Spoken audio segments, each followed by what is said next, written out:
Сәлеметсіздер ме, балалар? Бүгінгі сабақтың тақырыбы судың пайдасы. Здравствуйте, ребята! Тема сегодняшнего урока – польза воды. Жаңа сөздер, новые слова. Запишите в словарную тетрадку.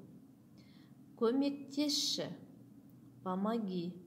Шөлдеді, испытал жажду. Суару, поливать, бақша, сад.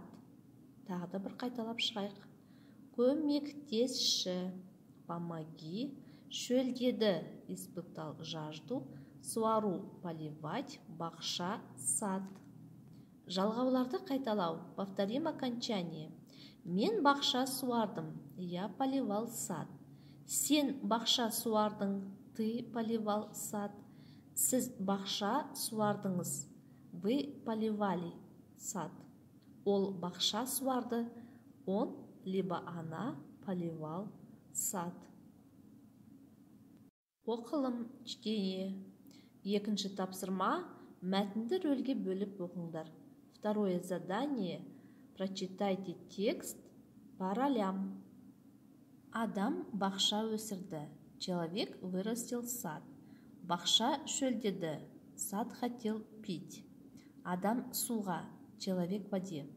Су, сен әдемісің, тазасың, көңілдісің. Маған көмектесші, деді. Вода, ты очень красивая, чистая, веселая. Помоги мне. Вода ответила: жарайды, хорошо. Су адамға көмектесті. Вода помогла человеку. Су бақшаны суарды. Вода утолила жажду. Адам суға, человек в воде. Рахмет саған, су. Спасибо тебе, вода.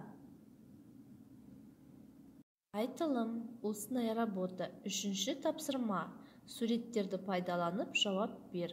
Третье задание. По рисункам нужно ответить на вопросы. Адам не өсірді. Что вырастил человек? Жазылым, төртінші тапсырма. Суреттердің орнына қажетті сөздерді қойып жаз. Письменная работа. Записываем в тетрадку. Четвертое задание.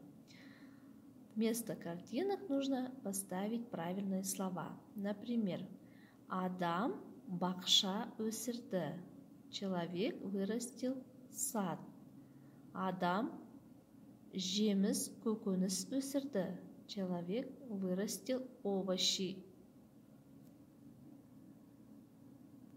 Айтылым, устная работа. Бесінші тапсырма. Сөйлемдерді ретімен орналастырып оқы. Пятое задание. Нужно будет прочитать предложение в правильном порядке, то есть по тексту. Жазылым, письменная работа, записываем в тетрадку. Алтыншы тапсырма. Көп нүктенің орнына қажетті сөздерді қойып жаз. Шестое задание. Вам даны предложения и слова, которые даны в скобках. Нужно будет выбрать правильное слово. Например, в первом предложении. Адам бақша өсірді. То есть вы составляете предложение по тексту. Второе предложение. Бақша не істеді, бақша шөлдеді.